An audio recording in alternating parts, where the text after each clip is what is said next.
Eton is either seen as a bastion of excellence, the guardian of standards in a world where everything else is declining and falling apart. That is one view. Another view is that it is a self-satisfied, complacent throwback to the past, which is elitist and damaging to the democratic prospects of the country.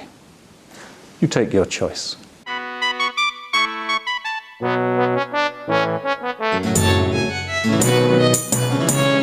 Eton is elitist in the sense that we believe in the pursuit of education, of excellence in education, doing the very best. We're not interested in the second rate, whether it's academic or sports or whatever. In that sense, I am comfortable with the term elitist. But what we should not be is exclusive in the sense of shutting people out.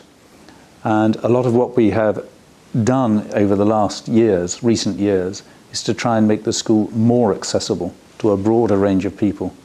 So I'd be proud to stand up and say we're elitist, in the sense we stand for excellence. But I hope we're becoming more and more accessible to a wider range of people, which would be good for everyone involved.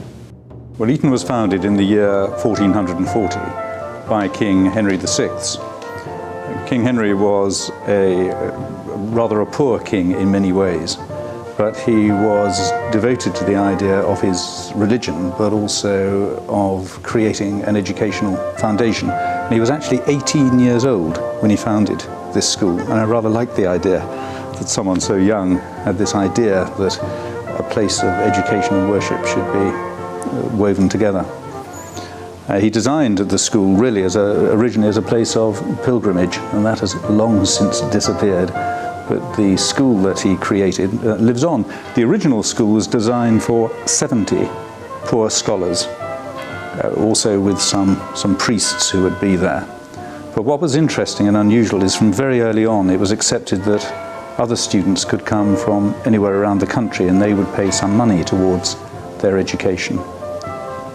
Eton grew very quickly from that point. It's no accident that Eton is located where it is, under the walls of Windsor Castle, because of course that is where Henry, as the king, would have lived. And he could look down upon this new creation, this school and this place of worship. And that connection between the school and the royal family stayed strong, or has stayed strong, for many years. What interests me about the history of Eton is that not only is it one of the oldest schools in England, one of the 2 or 3 oldest schools, but because of its location, fairly near London, it became really quite a large school early on. And most schools in England for many, many years were very small indeed, 20 or 30 students, no more, whereas Eton had students numbering hundreds from quite early on. And certainly by the time of the 19th century was actually the largest school in England. Not just perhaps a famous school or a boarding school, but actually the largest school in England. It's not quite that now, but it is still quite a big school. And for one reason or another, it has been attractive to lots of different types of people and has managed to have an extraordinary track record of producing boys who went on to interesting careers. 18 prime ministers of this country, for example, and people of very different opinions and persuasions as well, from artists to writers. I mean, some of my favourite writers, as it happens, were educated here, like George Orwell, the novelist, and Percy Shelley, the poet. And they tend to be of a political persuasion rather different from the more conservative element, which is part of the school as well. So it's been a very mixed and lively history, and for 565 years. Sometimes people think because Eton is a famous set of buildings and it's been around for a very long time, that the school hasn't changed much. You know, it's locked into an image of history. It is shackled to its past in some way. But actually, no institution survives for 560 years without changing all the time. And that also is to me the real interest in any institution. It's how it adjusts to different ages and different times. So, in essence, Eton is a place that's been around a long time, and it has a very strong sense of its history and tradition. But it only stays successful because it's under the surface. It's changing all the time. It is like the image of the swan, you know, the traditional image of the bird gliding on the water. On the surface it looks serene and the same, but underneath the water it's paddling away and all the time moving and changing. And that's pretty much what life is like here.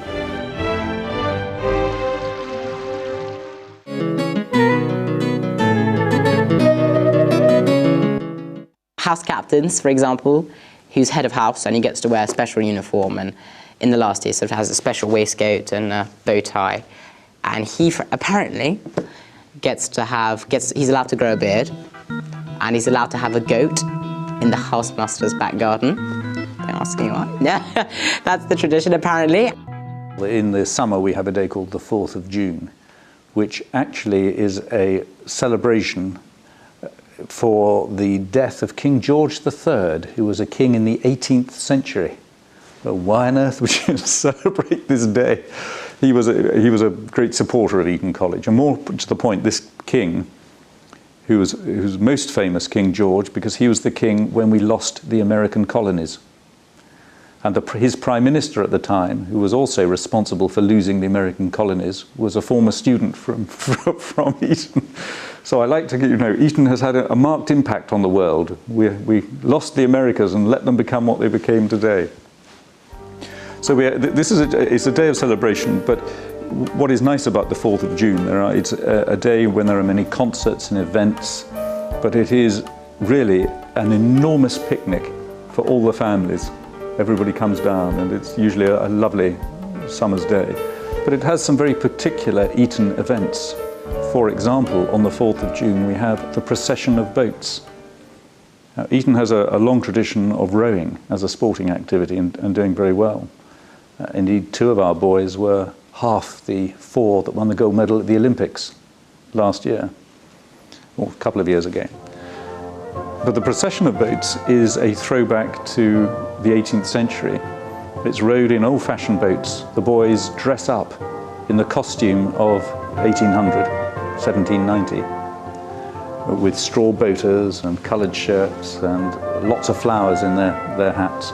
And they row in these old boats along the Thames at the back of the college, and at the given point they stand up in the boat. This is a difficult thing to do.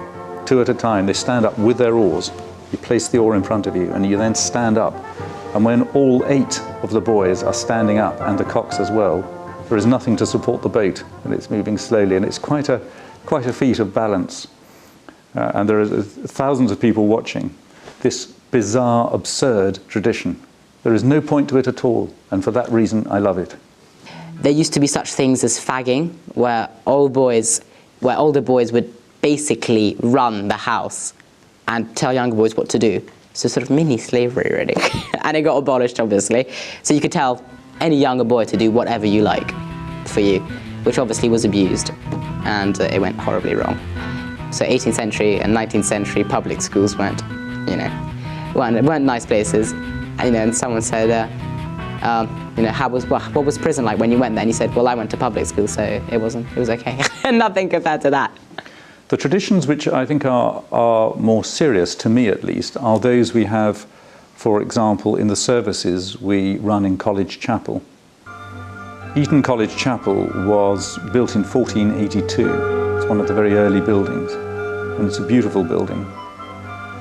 It is also the one place since 1482 where every single boy who was ever a student at Eton will have been at some point. And that, I think, is a powerful image for me and for our current students, knowing that. When you think of for 5.5 centuries, these young men who've gone on around the world to do all kinds of different things, they've all been in that one space, a space of gathering. Now, whether or not you are religious, and obviously it is a place designed for religious worship, but whether or not you're religious, I think you can have a profound sense of that gathering of people stretching over many years. And that, I don't think is daunting to boys, because when you're young, who cares about that kind of thing anyway? I don't think it's daunting, but it does give a kind of confidence, a sense that what all these people have done before makes everything possible. Now, if you come from an environment where people can be Prime Minister or win an Olympic medal or win a Nobel Prize, all of which have happened. I think it gives you the aspiration to believe that you can do any of these things yourself. And in that sense, I think the traditional aspect of what we do is important.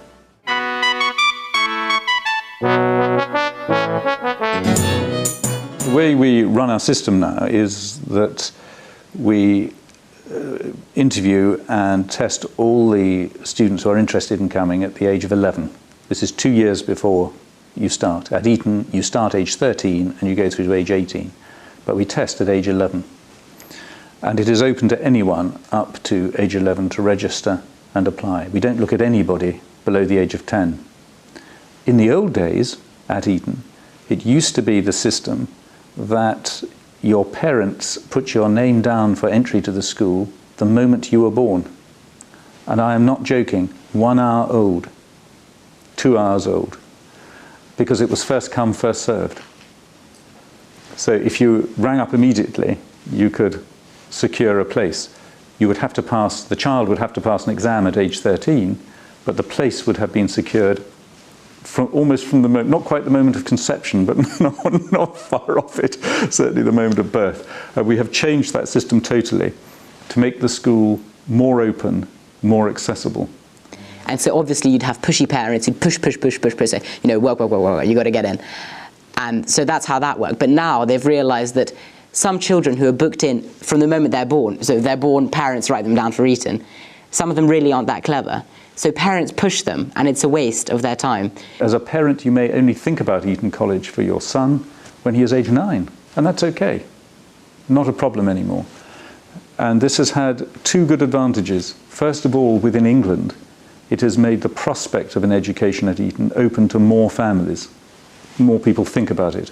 And it is also true of families abroad. You know, we have some Russian students here, and I don't think many Russian families would have thought of putting their son down for Eton when the son was 1 hour old. So the system has advantages in making it more a broader base, a broader mix of students, which is something we want. So at 10 and 6 we test them, and it involves verbal reasoning, non-verbal reasoning, mathematics, English, and quickness of the mind. Basically we're checking their capabilities, not the knowledge, but their ability to think on their feet. So if they do the test well, then they're interviewed for 15 minutes on what you've just asked, as extra curriculum. Tennis, football, music, singing, whatever they like doing. And the social skills are tested as well. Do they look into your eyes? Are they polite? You know, do they sit straight? Do they poke their nose or not? So all that is accumulated into a report. The test results are added to that. Then we require the headmaster of their previous school to write a special reference. And all these 3 documents come to us and monitor their progress from then onward. At the age of 13, they sit the common entrance exams. It's all the same exams for any public school, private school. And if they pass them as well, only then they come to Eton. And then they're accepted into Eton. So all kids get a conditional place, which means only if they pass all this testing, they will be accepted. The ones you've seen in the street who wear special gowns, you know, they look like penguins or magicians, they, on top of everything I've just told you, they sit another 7 tests of much harder nature, devised from very basic to PhD standard. In all these subjects, history, English, mathematics, all 3 sciences. And if they do well there, then they're accepted into King's Scholar position, which is the most prestigious position to be in. Their education is paid for, and big companies start targeting them very early, from the age of 13. But we have, I suppose, something of the order of about 1,000 boys, 1,000 students who will go through the application process, and we're looking in any given year for about 250. But I always maintain, as with entry to any competitive place, that someone has to be offered a place, so why shouldn't it be you?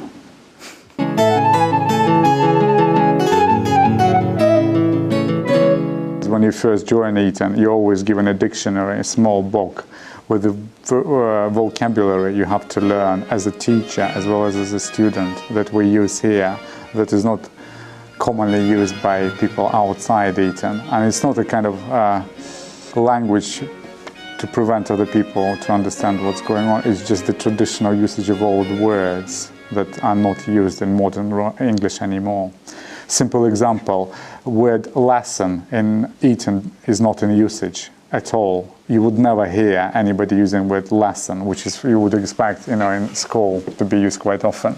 Simply because the only classroom of Eton was subdivided into two by a special division, which is a wooden block.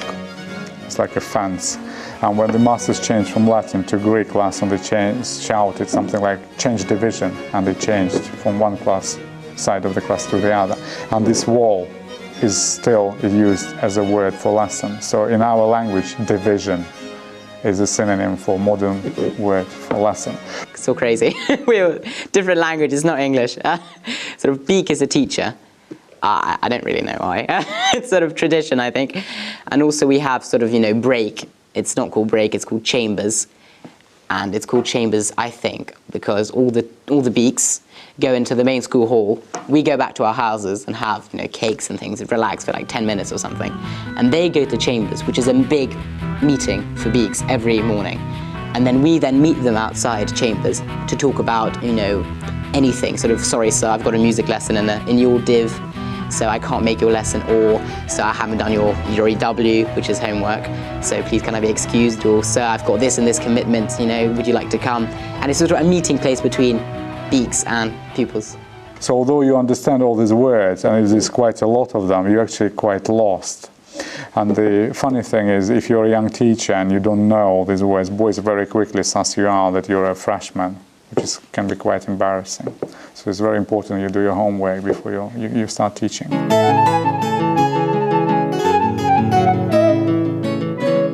Sometimes people say if we wished to somehow leap into the modern age and show the world what a new, lively place we are, then we just wear ordinary clothes. So why keep this strange dress? And it's a funny thing to wear. Well, actually, if you ask the students themselves, in a very large majority, they would wish to keep the uniform. If you have to wear any uniform, then they would rather have this one than anything else. And it's interesting why that's the case, partly because there is a sense of tradition about it. Actually, it's pretty practical also. It's quite hard wearing and tough, so it's an easy thing to wear. But also, it is very good, at making people anonymous in the street. Because once you wear a uniform like this, everyone looks the same. And it's a very good defense against tourists. Good story, nice story. I was told this by a boy who left here 2 years ago. He was cornered in the street wearing his school uniform by tourists, really wanting to take a photograph of one of the royal princes when the princes were at Eton. But he had to do. And so he dutifully allowed himself to be photographed. And as they were taking the photograph, one of the royal princes with some friends walked right past them wearing school dress, and they didn't notice. And it's quite convenient that it enables everyone to feel part of this community and to be a little protected perhaps from some of the intrusions of the outside world. This is my standard Eton uniform. I'm an infantryman, if you'd like to put it that way, sort of bog standard. Sort of tailcoat, waistcoat, trousers, shoes. And this is just a normal tie, which is sort of, you undo it like that, and then you have a collar stud there. Collar stud there, and you do it up. So it's a detachable collar, and then you just do it up like that. And then you have this thing, which is sort of a white sort of, I don't know, vicar-like tie. It's called an Eton tie. And then you sort of do it up and fold it back in. But as you get more up in the school, you go into your last year, and then you start getting prefects, and then they get to wear bow ties. Boys have a Eton suit, as it's called, which looks like an evening suit for gentlemen. For teachers, it's a bit easier because we have only requirement for Eton masters is Windsor collar that you can see here, which is stuck on, and the bow tie, which is a symbol of a teacher. So only teachers are allowed to wear it. Suit can be of any type or sort. It has to be dark one, but that's the only requirement. It's very smart, and it creates a particular formal atmosphere in a classroom, which shows due respect. So they respect us, we respect them as well, and that creates an Eton atmosphere of academic learning.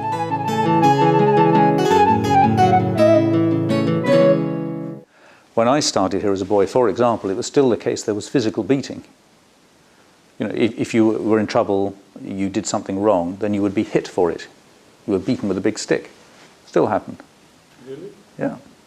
Not often, but it happened to me on 1 or 2 occasions for doing things wrong.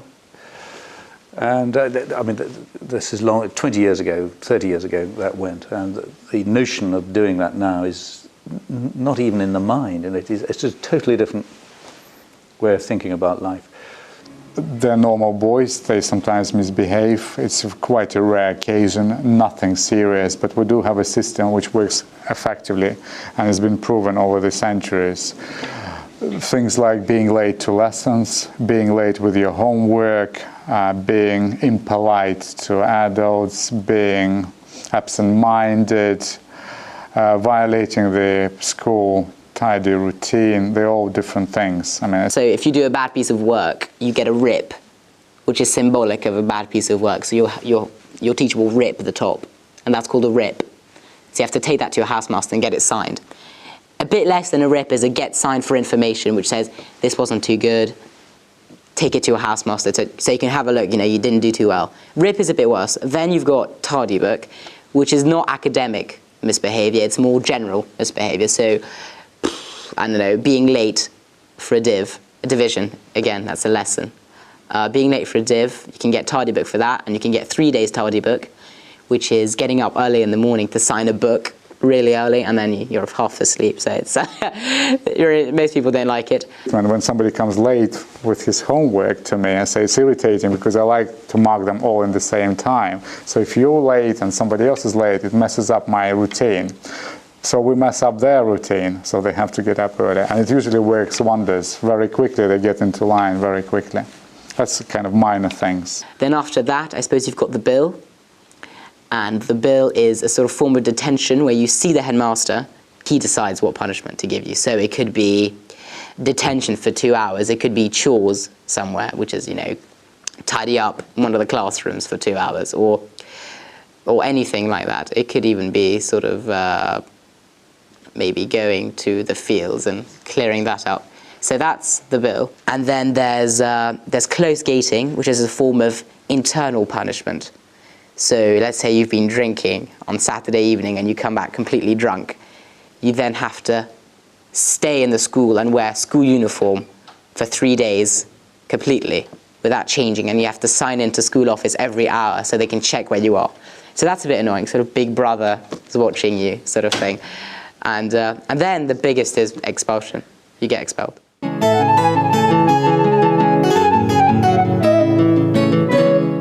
A good school is good for many reasons, and whether it is single-sex or co-education, that's not one of them.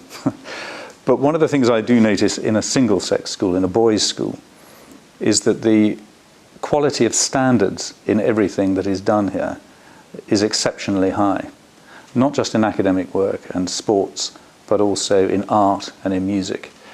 And I think there is an argument that when teenage boys are able to focus on what they do within the community of the school without distraction, they willingly give more than they would otherwise do. And people, it's a very busy place, this. People work extremely hard in all kinds of areas. But to give an example, also, that at my last school, in subjects like English literature, most of the students, when it became age 17, 18, and you could choose subjects, most of the students would be girls. And in physics, the students would be boys. It developed a certain kind of pattern according to gender. Whereas here, the study of English literature is a normal thing. Boys do it, it's not an issue. So there are some advantages. There are disadvantages too, one can argue. Both systems work very well, but I think there is a place for single-sex education. It is a minority now in England. The vast majority of schools in the state sector and in the private sector are co-educational. So it is only a smallish number now that remain single-sex. Surprisingly, if you say to most people, would you like to go co-ed? They'd say no, I think, because they've got so used to being an all-boys school, and then on the weekend you relax and you go and see the girls, and it's just the way you're perceived. No distractions in lessons. So no distractions, and just concentrate on what you got to do. And it's just, I think most people accept the tradition. I think, and it doesn't bother most people. I think every boy has a mobile phone. Every boy has a laptop. You're in contact with your friends and your family all the time. It's a totally different feeling to the idea of boarding, whether this is at Eton or in any boarding school. I sometimes say I am of the generation when you were taken to school at the beginning of the term, and if you were lucky, your parents picked you up at the end of it. It's quite a busy day today. Wake up, meant to wake up at 7:30, woke up at 8, it's bad. Went to breakfast. After breakfast, go back to the house, get my books ready, then we have to go to chapel. Although we had assembly today, actually, so it varies. Went to assembly, had a speech about Nelson, because it's coming, the anniversary of Trafalgar, the Battle of Trafalgar is coming out. So talked about that. Well, he talked to us about that. We just sat there listening, half asleep. Then we had 3 lessons, or divs, we call them divs. Then you have chambers, which is break time. Chambers is about 20 minutes. Then you have another couple of divs. Then lunch. After lunch, you usually have sport. A lot of the people do sport, or depending on what your extracurricular things are. I personally was doing social services this afternoon, which is helping the community, which in C Block you have to do, because you either have to join the corps, which is sort of join the sort of little military, Eton military corps for a year, where you sort of do soldier stuff, would be, or you do social services where you help the community and help old grannies and things like that. So I do that on Mondays. Did that for a few hours. Then came back, had another couple of divs, then here interviewing with you. And then I've got orchestra tonight after supper, which goes on till about 10. And then I have to do my work. So, working at Eton is more of a lifestyle than just a job, and very often you can easily work 12 hours per day. And you work 6 days a week, including Saturdays. And if you're lucky, you get a Sunday off, where you can have just a bit of a rest and prepare yourself for the next week. Well, there's a school pub called Tap. Outside Eton, it wouldn't be legal, because it's for 16, 17, 18-year-olds. It's sort of special rules, and it applies to Eton, and you can have, a couple of pints and a meal. Now they've brought in a new law, which means that they've gone all high-tech, and apparently we can only have 2 pints maximum with a meal, because it's the government's being all tight about alcohol, and we have to put our fingerprints in, and so they monitor how many pints we've had. So we can't just say, oh, I'm getting one for a friend, or, don't ask me.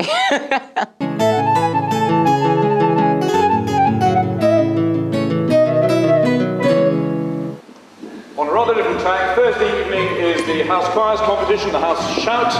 It is a major event. There are something like 21 houses entered for it, which means an awful lot of boys coming and going from this relatively limited space. If you are a deputy or a house assistant and you're approached by your housemaster, I'd be grateful if you make yourself available for at least part of that evening. No, it is a big operation. It is a complicated business simply to run. We have 1,300 students here. Each boy has his own room. So if you like, on one level, Eton College is a hotel operation of 1,300 rooms. That's quite a big thing to run anyway, let alone the educational side of it. So it is a big operation, but it's also highly stimulating. And the reason I think Eton will, and institutions like it will survive, is as long as people are enthused by the human dynamic, being part of a community in which so many good things happen, then places like Eton will thrive. And I think there will always be that need. It doesn't matter what technology we have, what distance learning, what computers, there's still this extraordinary inspiration you get from being with people who are just committed to what they're doing and just so good at what they do. And I talk to boys who've been students at Eton, and ask them what they remember about their time at Eton. You know, was it the privilege or the uniform or the sports they played or the fact they did very well and got to a good university? Sure, yeah, okay, but it tends not to be that. Very often it is the memory of one particular teacher with a burning enthusiasm for some subject. I spoke recently with one Eton boy who's now 35 years old and is successful in the City of London. He's a very good career. And he says the single thing he valued most at Eton was learning about Italian Baroque architecture. And it wasn't the subject so much as the passion of the teacher which inspired him. And that's, in many ways, I think, a very good story, because it illustrates what one hopes is true of a good education. It's the spark that ignites a passion or a yearning, a longing for more knowledge, for a greater understanding. And if you do that just once with a young person, then that actually translates to the rest of life. You can reproduce that in many different ways. We are fortunate in having former students here who clearly have an affection for the school, and the reason the school has been able to thrive and grow in the way it has over many, many years is because of the gifts we have received, and some of them quite remarkable gifts over the years. Whether, for example, it's rather like Henry Wotton in the 1720s, who donated his spectacular collection of books, which is the basis of College Library. And College Library is one of the jewels at Eton for me. I think it is a wonderful place of interesting and rare books. For example, one of the best quality editions in the world of the Gutenberg Bible, the very first printed text. Manuscripts by famous authors, first editions, whether it's James Bond novels, because Ian Fleming was a former student here who wrote those books, through to manuscripts of poets like Shelley or Thomas Hardy novels. It's a treasure trove, an absolutely wonderful collection which people have given gifts to. And that is a wonderful experience for young students, simply to be able to be close to that kind of material. It's an inspiration.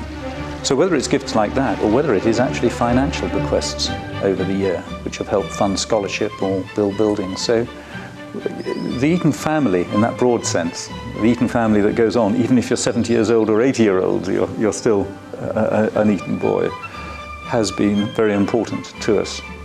And certainly something from my point of view I'm keen to encourage, because it is very much for the good of the school. Oh yeah, plays. I mean, Eton has a great theatre over there, which is it's huge, and it's a professional theatre. I mean, with all the sort of equipment and all the capabilities of a proper theatre. And so you go there and do really great plays, because I mean the acting talent is huge at Eton. There's so many people to choose from, and surprisingly we've got so much talent. And school put on King Lear the other day, one of Shakespeare's big, hard, tough tragedies, heavy stuff, and it was amazing. It was incredible. I wasn't in it, I was watching, because we're doing a house play, so with the house. But I watched it. It was incredible. It's so good. What people who visit the school are surprised by, because the answer to that is that the comment I regularly get from parents, particularly who visit for the first time, is they're amazed that we don't have a great big security wall around the place. It's public streets, it's open. And that's a very good example of how Eton is different on the inside from the way sometimes it might appear on the outside.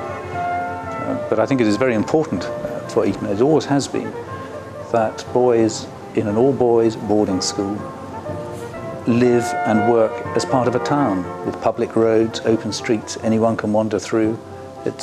Life goes on all around them, unlike some educational institutions which are along a great driveway somewhere out in the country, removed from everywhere. So Eton isn't the cut-off, removed, isolated institution that sometimes people might believe, which is rather more the stuff of legend, I think, than reality. Boys can be absolutely anything, and the great thing about Eton is that there's the academic side of it, but at the same time it promotes whatever your interests are, and it just encourages individuality, and just if you like to do something, do it and pursue it to the greatest potential.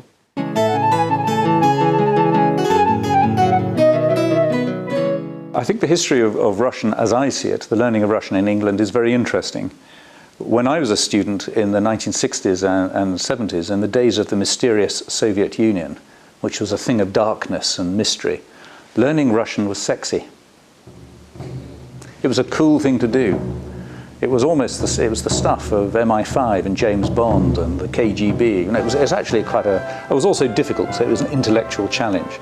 So it wasn't widespread, but there were some interested and interesting boys who would learn Russian. With the fall of the Berlin Wall, interest in learning Russian declined dramatically. But it is subsequently at Eton picked up again and is now strong. And I think that's for two reasons. First, because it is well taught and it's interesting. The second, because I think Etonians now see opportunities in the modern Russia which they wouldn't have thought of 10 or 20 years ago. It is sometimes said, I don't know whether this is true, but it is sometimes said that over the centuries, Eton boys have shown a remarkable knack of spotting where the power is, where things change, whether it's in politics or in business or in what part of the world. So it's quite an interesting barometer of reaction that we've had this early interest which falls away and now comes back. And we've had more students studying Russian at the senior level, aged 17, 18, this year than, for example, studied German. Now that is a dramatic change from 20 years ago. But I also have to say there are more people now learning Mandarin than are learning Russian. So it's moving all the time. In Britain, you're absolutely right. The numbers of students doing Russian is declining, and majority of reasons I can give you will be economical ones. Schools who cannot recruit more than 10 students to do it, the course is considered not, viable to run, and that's why a lot of schools drop it, just for the pure economics. Eton luckily doesn't have the problem with financing, so we managed to sustain numbers, and over the last 7 years the actual number of students has been growing. We're very happy. In '98, when I came to Eton, we had 3 students doing Russian. Today we have 57, which is a very healthy number for us. So I had some sort of Russian history to me, because my dad was a diplomat, and we used to live there for sort of 6-7 years. Well, I did, and then I came to England, and I was just generally sort of brought up there, and I find it really interesting, the whole culture, the literature, the people. I find it fascinating. I think I'll probably do it at university as well. Recent stability in Russian politics has been good for us. Tradition of intellectual curiosity at Eton College is a very strong point, so a lot of boys who consider some languages very easy would find Russian challenging and interesting and will come to us. Also, as far as we are concerned, we do everything for the students to make them interested. We take them to Russian theater, Russian rock concerts. We take them to Russia every year. We organize pancakes parties. We drink tea in Russian style. We have quiz nights. We have joint meetings with girls from schools who also study Russian. And virtually it becomes like a lifestyle. And the kids, respond positively to all these things that we provide for them. Yeah, a lot. Our year is, we have 30 students doing Russian out of 250, which is huge for a single language. French obviously has about 70, Spanish has about 40, but so, Russian's not far behind, and it's catching on. It's really good, and especially with, Russia's developing so quickly, and so many things are happening. Films are coming out, music's coming out. It's really exciting. Really, really exciting. Oh, we get all kinds of stuff from Mr. Reznikov. Chicherina, then joker ones like Glukoza. What else? Classics like Angelika Varum. What else? Is it supposed to be classics? Classics, old stuff. What else? 50s music, so a lot of stuff. Bidva, Splin, Umitrol. You might be interested to know that there's Etonian society in Moscow.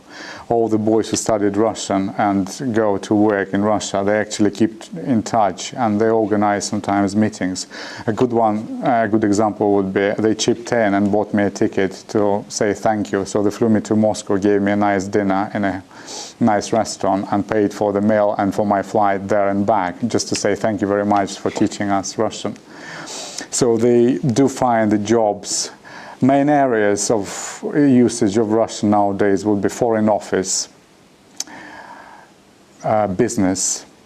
Some go to secret services, MI5, MI6. But I'm hoping that they will be looking at Russia in a very positive way, because we do try to encourage them to understand Russia better than their parents and grandparents used to. We try to market Russian as a quite challenging but very rewarding experience.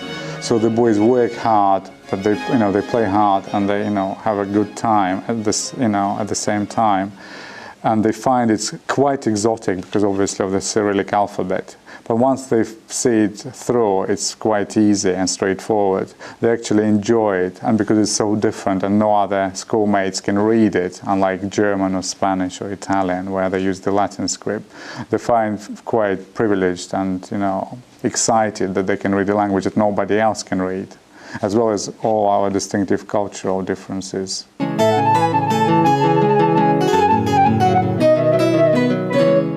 I am the first boy, I'm the first male in my family to be educated over the age of 14, let alone go to a school like Eton or go to university.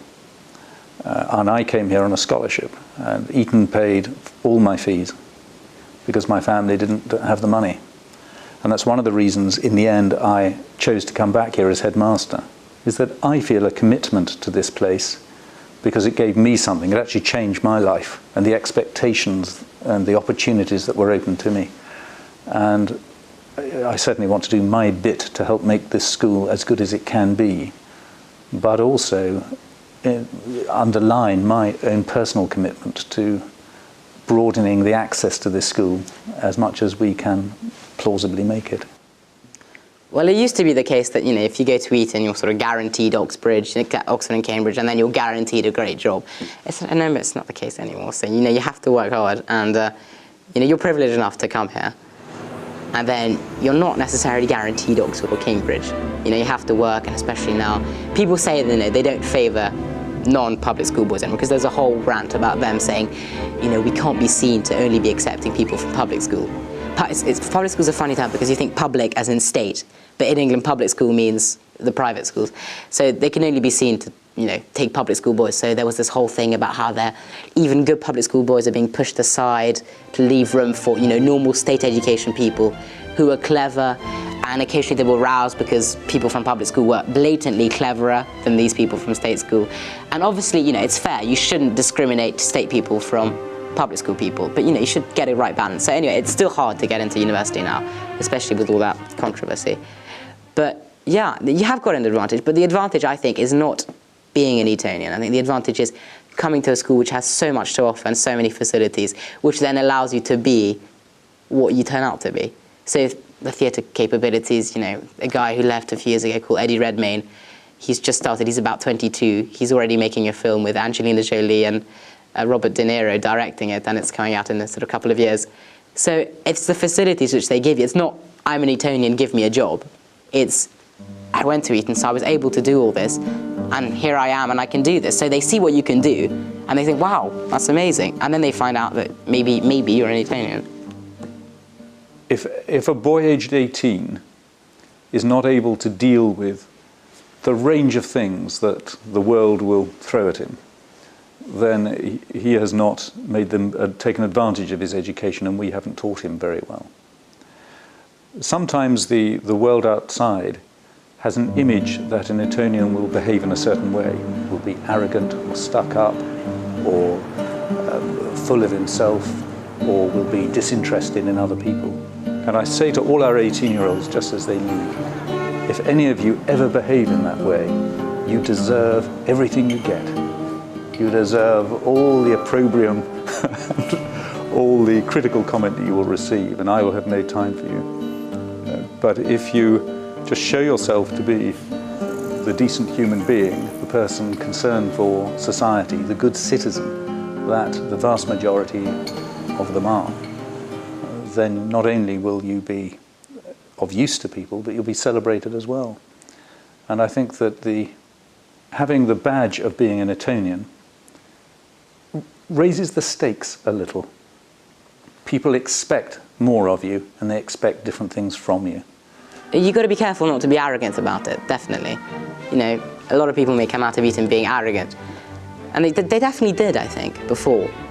But now I think it's changed with the sort of modern perception of things and just general valuing of hard work, I think. It's so much more... In the old days, it used to be so sort of social class and your standing in society, whereas now it's, I think, hard work and your own effort is valued much more, which sort of pushes arrogance to the side because you just get on with things.